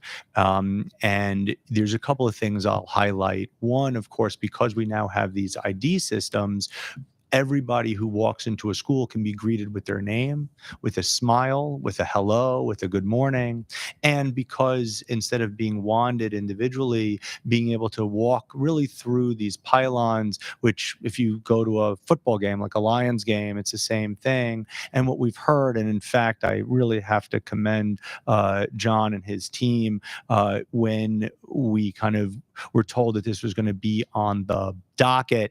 I said, well, John, why don't you just go with Cordelia and just talk to people, right? This is not a setup. This isn't we're going to go only find the whatever. John's team put this video together in the last, 4 hours? It was pretty incredible. So they just kind of did it. So you clearly know we didn't force it or like call people up, be like, you must say certain things. Because I think the board hearing from staff, students is certainly important. What I can tell you, having witnessed that both the wanding and the pylons, it goes by incredibly quickly. And what's really cool about the equipment is that you can adjust the severity to your liking. So instead of it being you can't have keys. So, at the airport, you got to take out your cell phone, you got to take out your keys, you got to take out whatever. We can set it to a tune that says basically a real weapon or a laptop or, the things that it'll beep on are those huge chargers, right? Because that's solid, so that's something that it'll take. But a child who has a cell phone in their pocket, we haven't set it to. Now, we could, if the board would like me to outlaw cell phones, which is another conversation. But we don't do that. So, it's very easy to go through it. And, again, don't take my word for it. And again, this is a board conversation, a board decision. And I really appreciate that the board is being thoughtful about this. But I will say, when I go there and talk to kids, I really hear two things. I hear, one, thank you for making it much quicker and much easier. And two, thank you for giving us an extra sense of security. That's really sad to me. I'm going to be really honest, right? As a, pretty lefty, my politics. Like, it's sad that metal detectors are what's going to bring safety and security to our kids. But you know what? It is what it is. And it's a real mistake for us to not think about how do you create a safe environment, right? If all of us have been talking about safe environment, warm environment, what does that mean, right? Is it sad that maybe that's what it takes? But it is what it is. And so what we're hearing from students is just this kind of the IDs and then this pilot program, because it shouldn't be my decision as a superintendent. It should be the community's decision. So it's a little bit of a long video because, again, they just did it today. So there was not the editing and the special effects that our wonderful comms department has. But if you would like, we can play the video that we just shot today, just talking to people about the experience. So, John, can we do that? Yeah, certainly. It's ready. This was all done again, as the superintendent said today, all at Everett, and it has some students staff, I believe in a parent. And I appreciate Ben giving me the shout out, but it really was all Ron Stratton and Cordelia that did this video. And they did a great job talking to people. So go ahead and roll it. Thank you. As a public safety officer, we found that the detectors improve our day tremendously. You know, before we were wanding our students and it would take us anywhere from, hour, 45 minutes, 2 hours, 2.5 hours. These detectors, as we've got these now, it breaks it down to half hour, 45 minutes. We can push through anywhere from 600 to 650 kids in a half hour, 45 minutes, occasional, and that's even with checking the occasional bags that might set the alarm off. Their attitudes have shined because when we started, of course, we're going through their bags, which is their personals. And, some students have a little shakiness, little attitude about us going through their personals, even though we're trying to make this building safe and make sure that they have a safe environment to go to school in. But now, as they go through, if it doesn't go off, that means they're clean, they're able to go through. If it does go off, nowadays, the children, the ones that do go off, they just take it off their shoulders, sit it down, because they just be an assurance that they don't have anything on them. So we go through it, take us a couple of seconds, make sure that they're safe, nothing's in there. Some of them might have a big bottle, a pair of scissors from art class or something in there, and we'll, let them know, hey, you may want to leave these in art class next time or leave these in your classroom. But other than that, it's great because they don't have an attitude with us going through their personal items and seeing what they have in there. And I think it boosts their morale a little bit more. Real portable, so because of their light, we can just roll them in and roll them out. It only takes about 2 or 3 minutes to set up. It can be used for football games, any athletic games. These are durable. It can be ran over by a car and nothing would happen. It's a lot safer than just kids just going through, and just easier to catch people if they do have guns or if they do have weapons or something that is much more dangerous or lethal or some sort. So yeah, I would say it's definitely a lot more safer, and I'm glad that they put it in. New metal detectors have been great in getting kids into the building faster. All they have to do is scan their ID and walk through. So before we were searching every bag, and I felt that kind of caused a safety hazard with all the kids lined up waiting to get their bags searched. So now we don't have a big line of kids waiting while we search bags, and they just walk on through. They can pull out their laptops, put them on the table, just like the airport.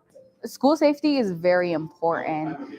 Coming into school, you have to have like a safe environment around. You can't just come in and just be in this like negative, very bad environment.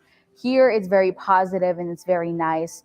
The metal detectors are way faster than the wands, I can say so. All you gotta really do is just walk in, and it's not, you have to open your bag, you have to take out things, it's more of a nice social thing. You can just say hi, good morning to your officers. Having them, it's so we know there's no weapons or anything that can be like unsafe environment at the school. It's just a way to make sure that everything is going well. We used to have long lines to try to get into school, and it would take a while for everybody to get wanded down. But now it takes like 10 seconds just to walk through this door to get inside the school. I know it goes like super beeps when you going through them. You have metal bottles and stuff like that. Hi, I'm Amy Boyles, principal at Everett High School. First and foremost, thank you so much for allowing us, Everett, to pilot this program. We're extremely honored, and we're super proud of this program. It's really, really helped make everyone feel safe about coming in. It helps kids get to class so much easier. The versatility of these is they're so light, they're easily portable, super easy to configure. Kids are now getting to class so much faster. I hear teachers all the time talk about, wow, my first hour was like actually on time, when before with our wanding and our process was such a slowdown because we were searching backpacks. Public safety and our hall monitors and our additional staff get a chance to actually build relationships with our kids because they come in and greet them, hey, how are you doing? Instead of really just digging through their stuff instantly. And it sets the tone for such an amazing day for kids. So it makes parents feel safer. And it's just changed our dynamic in the energy at Everett in a really positive way. So thank you. Since we got the metal detectors, it has been able to, just help us out as in detecting anything that come in or, different things like that. And it's also been a fast process. That's the only thing I was real concerned about with having metal detectors was that it was going to slow up and we was going to have to, kind of kids was going to be late, but it's actually a fast process. And I think it's real great for safety for teachers and students. Good evening. My name is Bruce Lankeet. I'm the Director of Public Safety at the Lansing School District. And I want to take just a few minutes to talk to you about the new metal detectors that we have piloted at Everett High School for the last several weeks. These units are made by a company called Chia, and it's the open gate model. Notice that there's no bar or beam that goes across the top. So that's why they call them an open gate model. These have been very effective. We feel that they're less intrusive than the standard metal detectors that have a much more closed environment about themselves. These are also very portable. They weigh only about 22 pounds. They run off a standard drill battery that you can buy at any box store. So they can be transported to different events, which we've already done this week, for example, to basketball games. And they're very effective. They are used by many professional sports teams throughout the country. We did a great deal of research into these units before actually purchasing them.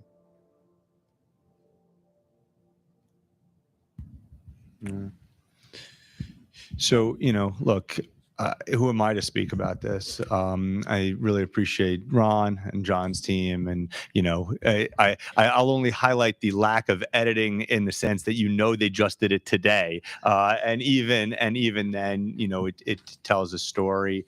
I'll also talk a little bit about something that was interesting about having them is even when visitors come, when somebody comes to meet with a child or an adult even, it is just another level of precaution because Michigan has certain laws about who is allowed to bring certain things wherever they want, but not in schools. Not everybody remembers those rules. And so even if there's no malice, the idea of limiting any sort of weaponry onto campus is super duper important.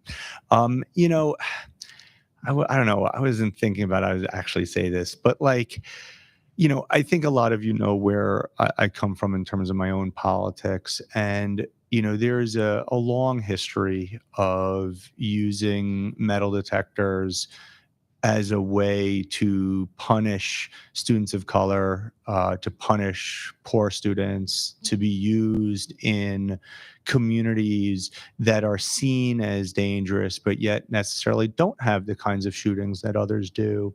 And, it's been a long process, I think, as an educator, as somebody who cares deeply about communities.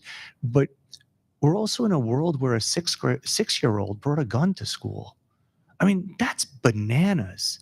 And what was so powerful to me as we were doing this pilot was just speaking to children.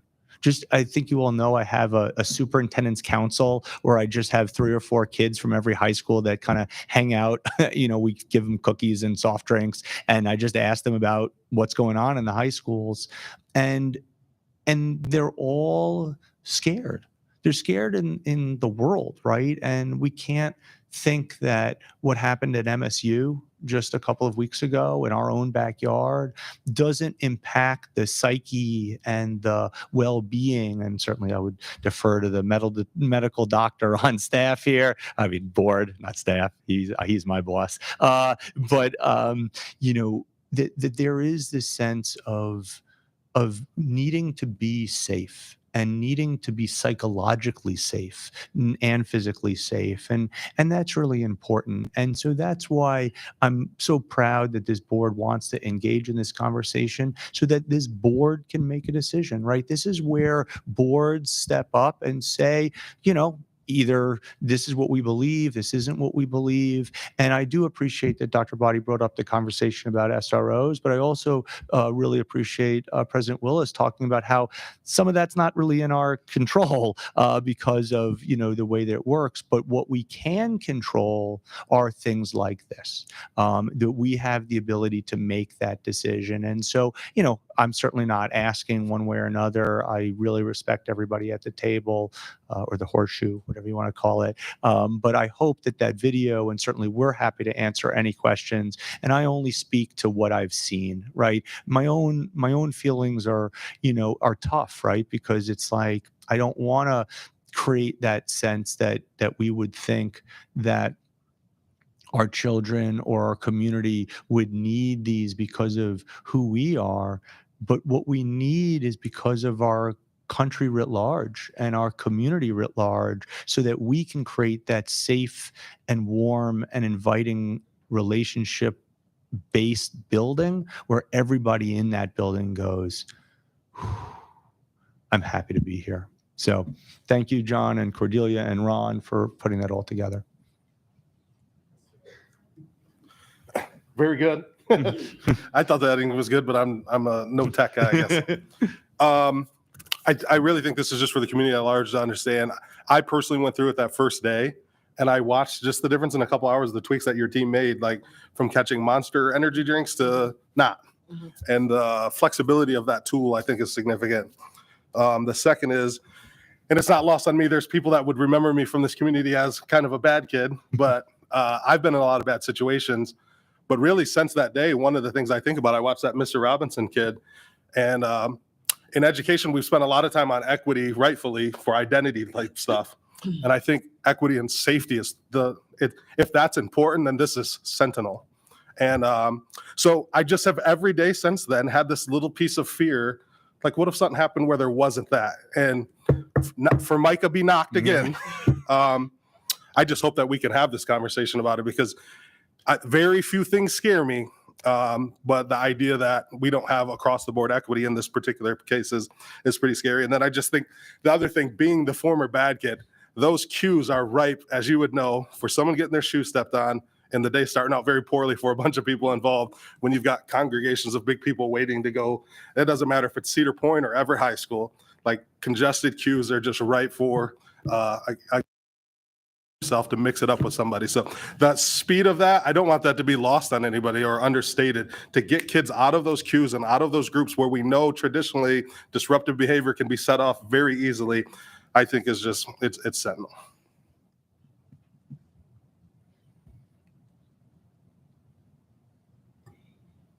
Any further discussion or comments from board members?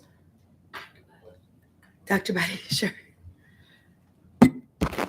Different topic underneath the same topic. You mentioned cell phones and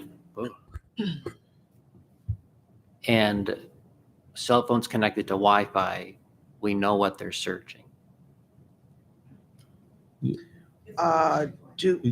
If they're on district Wi-Fi. It's mainly the laptops that, Just our laptops. because we have software in the laptops. I mean, I'll defer to John, but if there are laptops on, or it could be anybody's laptop, but on the Wi-Fi, we have software. The cell phones, some of them can be encrypted, but I mean, John.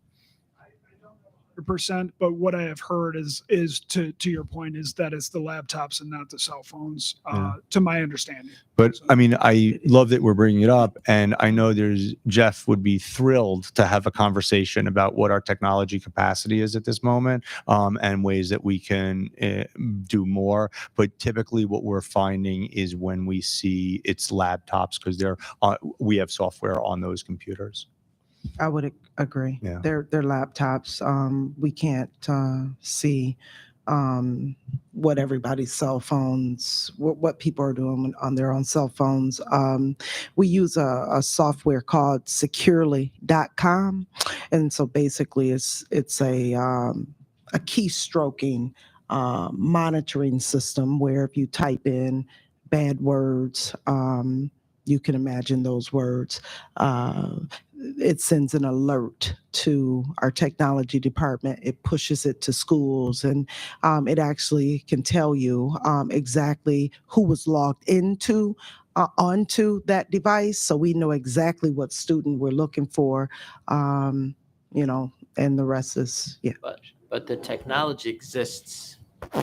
Like if you are in a business or a hospital and you're connected to public Wi-Fi, you can have firewalls in place that, for example, prohibit whoever's accessing the public Wi-Fi to visit certain kinds of websites. That's correct. And we have that. You can also, if they're connected to public Wi-Fi, I think you can also have the same thing where, like, if that IP address searches for something that's nefarious, that you could have the same type of alert system. Now, identifying the device will be harder, but you can still have a system where anybody connected. Now, some smart kid will just turn off their Wi-Fi and search it on their phone's internet, and then you'd have to talk about like having things inside the buildings to flatline the cell signal so that anybody who wants to access their phone has to be connected on the school's Wi-Fi and they can't access their 5G. But like, and that technology exists also. But this is something that could technically be done. And like you could make them sign their name before they click accept to sign on to the public Wi-Fi. They have to put their name in. Now their name's associated with that IP address. And then you'll know what, if that IP address searches for something nefarious, you'll know who that belongs to. Yeah, so I will be the last person to say that I am a tech savant, but I certainly know of what you speak, that there are certain ways. We have to be very careful, of course, of if we shut down, Wi-Fi signals or cell phone signals because of things like safety and security and cops and things like that, being able to bring people in, et cetera. But, again, I think that, what I'm hearing is possibly this wonderful board would like me to invite the head of technology to come talk about these kinds of things. I do know, sadly, that, when you have things like, WhatsApp and you can actually code, you can use, so for instance, when you're on the laptop and you do a keystroke, we can control those keystrokes. But if you're, let's say, on a network, but you're using WhatsApp, the WhatsApp itself, what you're writing is encrypted. So, I think what you're saying is right on, is we need to be at cutting edge in terms of how to control what's going on in the schools. But I will say that cell phones can be wonderful tools, but because we have a 1-for-1, well, 2-for-1, where kids have access to laptops in every school, we could have a conversation, not now, but about why and to what purpose having students have cell phones with them throughout the day versus at certain times of the day or going in and out and things like that. So I really appreciate that there's, as was said earlier, safety and security is a multifaceted thing. I think today we're talking about a handful of these, but we should definitely have a technology conversation moving forward about what we can do as well. Yeah. I do think there is, not to combat that at all, because I understand where you're coming from, but I do think there is a group of people that will see this and think, oh, that's the next step. And one thing I love about what you guys are doing is we're not searching these kids. And I think there's a huge distinction between securing the building and Fourth Amendment type stuff that gets guys like me going, who maybe have varying politics, like search and seizure and pat down and stuff that you guys have had in New York, back in the day. I think that's what people think the next step of this is. And so anyone watching, I do want these got to be two separate. That's right. They would have to be two separate things. That this is not a search mechanism. It's got to be a safety mechanism first. And I'm thinking of that's once you take that next step of, well, who's on what's website, even though it's for the right reason on cell phones. And I just think that minces the water on probably two tough conversations anyways of SRO and metal detectors. And there's no easy way to do it all, but I'd like us to try to be as calculating as possible, to use that word not pejoratively, like clean, no muddy waters, because I know there's a group of people, I already got a text from somebody on YouTube that think that their mind just works that way, that, oh, that's the next step. Right. So that was my time to address that for you. Yeah. And, Jeff, because he's wonderful and either was texted or is listening, has already given me some more information in terms of what our capacities are. And again, we want to be very thoughtful about being very transparent about what security measures we have, but not necessarily sharing everything that we do. But to Dr. Body's point, there's certain capacities that we have now in terms of using Chrome, using our Wi-Fi, using our service, and certain capacities we don't have with cell phones that are personal, even if they're on kind of guest Wi-Fi or even administrative Wi-Fi. So, I really want to highlight what Trustee Richardson just said. This conversation is super important. This is where we are today. We're trying to be incredibly thoughtful, sharing every step going, and that I think this is where we try certain things. That's why we pilot things, right? You pilot it, and if the video or if the consensus was, boy, that was a terrible idea, then we have to listen to it and be like, all right, that was a terrible idea. Let's not do it again. And we've made mistakes, don't get me wrong, but I think sometimes, you make a decision and you hold your breath. I would say that the CATA bus one was probably one. And, after the first week, kids are going to school. And in fact, our high school attendance is higher than it's been in years. And so, and if it had been lower, we would have had to reconsider. So I certainly defer to the board in terms of, their thoughts about next steps for expanding the pilot. But certainly I think we always have to be thoughtful about what's right or what's wrong for our safety and security for our children and our staff. And that we will never take a step that is seen as divisive or different without being very transparent and open about it. So I really appreciate what Trustee Richardson said. Madam Chair. Mr. Lopez. Yep. I like what Superintendent said about cell phones as well, because I think we need to look at everything. We need to look at everything and then make a decision, whatever that decision is. But let's make it with information, and let's make it, thoughtfully. And that's what I'll repeat again. I think we need to have a full day, if not more, discussion about safety, global, not in bits and pieces, that we just look at one thing and then it might not fit with the rest. So I like to see us to really sit down and look at everything and then come up with a plan, a safety plan for the Lansing School District that would apply, globally to our schools, not just our high schools, but everybody.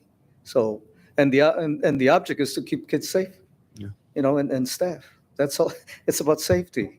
It's about making them feel safe that they're coming to school, a place they can not worry about, enhance their study, and so on and so forth. So, I think we need to spend the time necessary to come up with a final decision or a decision for the school district. And I agree. I think, again, there's such a multiplicity of different things that we have to do. And then I would also say that there's certain things that we could do quickly, and there's certain things that we have to take time with, and there's certain steps, right? And I think that as we, exactly, incremental, and as we pilot things and expand and then try to pilot something else and maybe not do that and then pilot a third thing and maybe we'll do that. That's really important. And that's why I was so thankful that we got to hear from students and from staff about that. Mr. Richardson? Just for forethought, because I know that behind the scenes everyone doesn't know this, but you can't just order one of these and they show up. Do we feel confident if we got there as a board of adding these, that they would come this year, next year? Has there been any thought on that? Are they on back order for 10 months or? Yeah, no. So I really appreciate that. I think that there is a little bit of a backlog. Certainly Cordelia can tell me. She just wrote. She could, of course, always answer as well. So it's about an 8 week long. Certainly, we would like to pilot these at sporting events and things like that, because as everybody listening at home or know, we already use metal detectors at sporting events.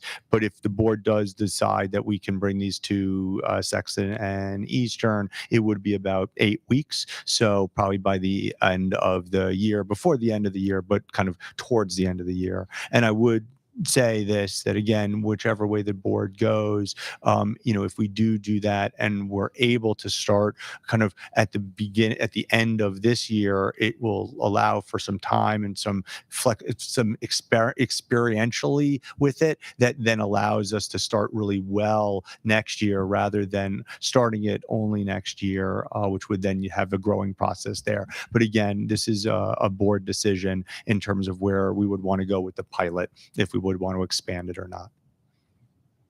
Does the purchase price of the metal detectors, if we were to buy sets, enough for Eastern and Sexton, take it above the threshold that it would have to come back to the board for reconsideration? So depends. So there's a couple of things. One, the state of Michigan and the federal government have been creating quite a few grants, and this board has historically had a rule about how grant funding, because of the way that works, it is kind of implicit that it has the fiscal, rules and regulations, so everybody's not cheating, that kind of stuff. So we could use grant money to buy them, or we could use general funds, and then the general funds, that purchasing would come to the board, depending on how many we bought at the same time. Because again, like the batting cages that was approved today, I think the total was 31,000. That was combined, and so that was over the threshold. If we had just bought one, it might not have come to the board. So it really depends on how the board would like to do that. Right, and the grant, right, that's what I was asking. So if you bought one for each school, would it be below? I'm asking that to see if the board would like to make a motion or a recommendation or a consensus of direction to the superintendent and his team to move forward with the purchase and installation of the metal detectors at the other schools. That's one question. The other one is the grant that you are referring to, would it be our 1A? So, or is it a different grant? There's Is it actually our I'm sorry, is it our at-risk? I might have said the numbers Oh, wrong. the 31A. 31A, Yeah. yeah. So I'm going to just turn it over to Cordelia so she can show you how much she knows all about this rather than just giving me the hints here. But what I do know is that we have actually a series of different grants. We have the grant that's going to be supporting us with the ALICE training and the RAVE training, and you can actually use that. There's also something called 97A, I think it is, that is a brand new one. There is, of course, 31A as well, but I'm going to turn it over to Cordelia. She can walk you through a lot of the different grants that we're winning and also are being given by the state. Okay. Just a couple. So yes, we have the STOP grant. That's a school safety grant. The way that grant is written up and designed for right now, until we get to a modification window, we're using that grant for our threat assessment, ALICE training, our professional development, and I know, and our RAVE application. The per pupil, what is it called? Per pupil safety grant that's coming, that came out of legislation earlier this year. We just received about $1.5 million. And we're to use that on safety mechanisms and infrastructure and equipment and things like that. So I think that this right here, the metal detectors, it just lines right up. The only nuance with that is the spending deadline is September.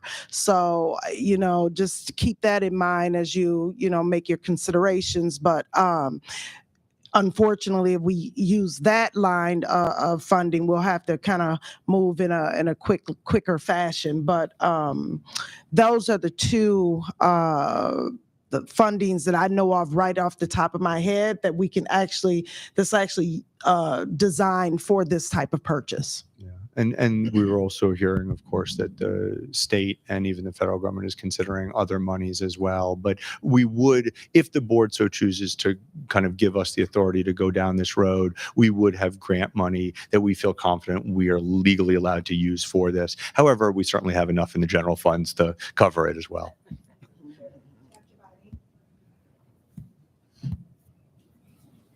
Madam President, I would like to make a motion that the Board of Education grant our administrative team the authority to expand the metal detector pilot program to the other 2 high schools so that it encompasses all 3 high schools. A second. It's been moved by Dr. Body and supported by Ms. Moore that the Board of Education grant the administrative team authority to expand the metal detector pilot to Eastern and Sexton. President, before That would be helpful. I have to put the motion on the floor just a second, then I have a question. Okay. So I have a motion by Dr. Body, and then it's been supported by Ms. Moore. Now I'm opening the floor to discussion, and I had Mr. Lopez first and then Ms. Williams. Thank you. Well, I was going to ask, well, if we purchase that equipment, that equipment is portable, right? Mhm. We can use them not only for the schools, but for football games, basketball games, all that. So, Yes. so to buy it is not a question. I think that's great. My basic question right now, in terms of the other 2 high schools, have they asked for this? Yes. They have. Okay. So have they asked their students as well? That I can't speak to. I know that the 2 principals The and administration certainly- has asked. Yeah, the administration has asked to pilot it, because I think that is the idea is have them experience it. But we have not heard from them if they've polled their own students. We just know that they have requested it. But I don't know, Cordelia, if other conversations you've had with them. Not specifically to Sexton and Eastern. However, I mean, I've been over there to Everett ever since we installed the pilot and I mean, you should have seen them coming through the metal detectors. Hands up, all excited. It's about time, so I can only imagine that the students at Eastern and Sexton will feel the same way. Sure, I'm sure that they probably will. Yeah. We just know why Everett has them. Yeah. Okay? The Yes, history of course. Everett, Yes, of which course. is not the same history in the other high schools, at least not to the extent. That's all that I'm asking, and making sure that there is a willingness to have this equipment for safety reasons. And I'm just asking globally in the schools, Sure. are they also being accepted as such? Now, the equipment to be purchased, I'm sure we can use them anywhere else, so I'm not opposed to that at all. But I just wonder about the schools themselves. Yeah. Again, I know that administration has requested it. I don't know if they've kind of polled their students. But when we've done other polls in terms of safety and security, we do know that there's a community consensus around trying to increase that. So, that's I guess my point is that it shouldn't be a board, right. decision to say, hey, we're going to make it so that you're going to have this equipment, whether you like it or not. So, but there's got to be buy-in to some degree. And again, it's all for the safety of students and staff and everybody else concerned. Yeah. Thank you. For point of clarification, are we only going to be getting one set? Or are we going to be doing multiple sets per school? Because it seems like even though it's moving, it still looks like it's prolonging. So are we going to be just doing one set per school, or are we going to be looking at getting more? The motion on the floor is to grant the authority to expand the pilot of the use, and so we're not limiting what that means, right? So it may mean more than one set per school is how I'm interpreting that. Absolutely. And I also promise to this board and to those listening at home, if we do so move forward, we'll be watching very closely the time. So if for whatever reason, the way that, let's say, Eastern is built, they need 3 because of the way that hallway is, we'll buy 3. We'll make sure to to keep a stopwatch on making sure they're going through. Everett, as you know, has those large doors. There's a big hallway. Having two sets can go quickly. Everett's a different, Eastern's a different building. So I think if the decision is to grant us the authority to go forward, we'll buy as many as we think we need, and if we have an extra one, we'll bring it to a football game. So it's, that's right. They're super mobile, and, yeah. Dr. Rodriguez? Thank you very much. How much is cost on your unit of that? How much money? How many dollars we are talking about? 30,000 30,000 Total. per unit. per unit. Per unit. I'm sorry, it's how much? 30,000 approximately. For two. For Like two. for So the, you get- yeah, for the two. I get that. Yeah. It's a good thing we have yeah. grant money. No, talking about grant money. Can Yeah. we incorporate in the grant to get money that is spent in the operational process? How many people are going to be there? I mean, I try to give as much money as I can. Sure. No. So no, and I appreciate that. So the grants are usually written pretty clearly about equipment and not the staff.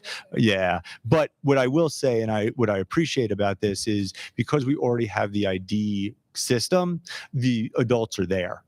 So it's not like it's going to be a huge change of, oh man, we never had people at the front door. Now we already have people at the front door at the computer swiping them in. The schools are getting used to it. And I will say one of the things, forget the metal detector conversation for a second. The IDs have forced, because there's one entrance, it forces the adults and the kids to say hello to each other every day in the morning, which really sets a good tune. So it's a great point, Dr. Rodriguez. Thank you.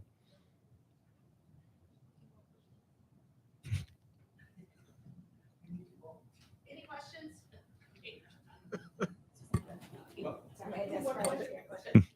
Mr. Lopez?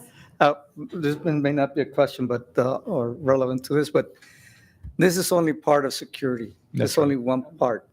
And I still mention again that we need to have a total conversation about security, and because it's got many facets. This is just one, that it's immediate.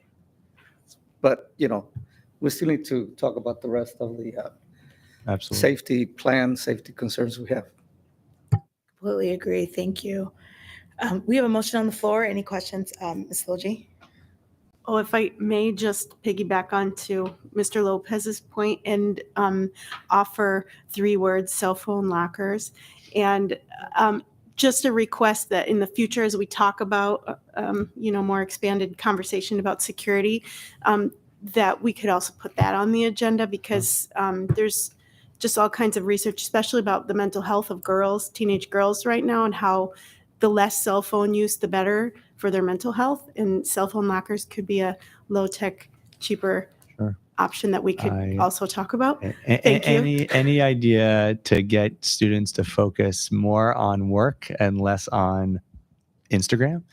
Certainly the better. And I will say, I was just at a seminar where they were talking about how being on screen, especially cell phones, is actually impacting the way brains are growing, or like how they're learning. And certainly the more that we can be thoughtful about giving our students the time and place to grow and learn in a multiplicity of ways, right? I'm a huge technology advocate. I think there's a time and a place, but I think that's an interesting conversation to have moving forward about how do we give the rights and responsibilities to everybody in a certain way. So I look forward to the board bringing something like that up, and we could certainly give you ideas or research around that as well.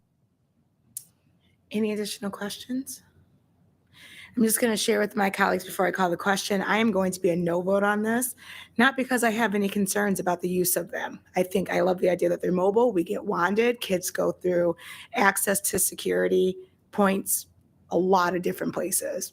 This is not the concern of the hill I'm going to die on. I'm voting no, out of the point that it is ridiculous that we are going to spend $30,000 per unit to stand up metal detectors because we don't have suitable gun reform in this country. And the fact that students would even have access to them to be an issue is a problem. That is why I'm a no vote. That money could be better spent if we didn't have to do this. So I'm going to say, don't anything else? but I'm good. This passes. I'm just gonna do without my vote. Dr. Rodriguez? Thank you. I appreciate your point of view, and definitely my vote is painful. Yeah. It's very painful because I prefer to have the safety schools, and we don't have all these things I had to do. At the same time, I love the students and the personnel, and to secure them. But it's a very painful yes. And I am sure the board members, the rest, are feeling the same. But what is going on historically in the last few months forced us to do things they never thought that I'm going to be doing in my life. Yeah. Then you regret, it's expensive, but I don't want to do it. But the circumstances are here with me, and they are superior sometimes to us. The circumstances sometimes are superior to us. We cannot change. And the destiny of our district, in many cases, is that we are going to, what we are going to do, yes, we don't vote because we want to control, it's because we want to have life security for everybody in the district. Thank you. We have a motion on the floor. All those in favor, please signify by saying aye. Aye. Opposed, same sign. Aye. Motion passes 6-2. Okay, next we are on to our report from Secretary Announcements. Thank you so much. Of course, I'll come back to my seat. Sure thing. Thank you. Sure, Dr. Rodriguez. Thank you, Madam Secretary. The first thing I want to remind to everybody that we have open enrollment starting tomorrow at 12 o'clock. And don't call me later, say, well, I am late, I didn't do it. And I had to call the superintendent and say, please, can you take care of this case, or that case, another case? Please enroll, go first choice, second choice, but be sure that you are the first in line, because there are many people are going to come to Lansing because we are good. That is number one. The number two is the students and the teachers and us, we are going to be in vacation from the March 24th to the 31st. But be ready to come back April 3rd for the last 9 weeks and the last marking period. Then the year is getting there. I know that many of us had to work harder in the last few weeks. Then welcome. Professional Development Day is going to be the 17th.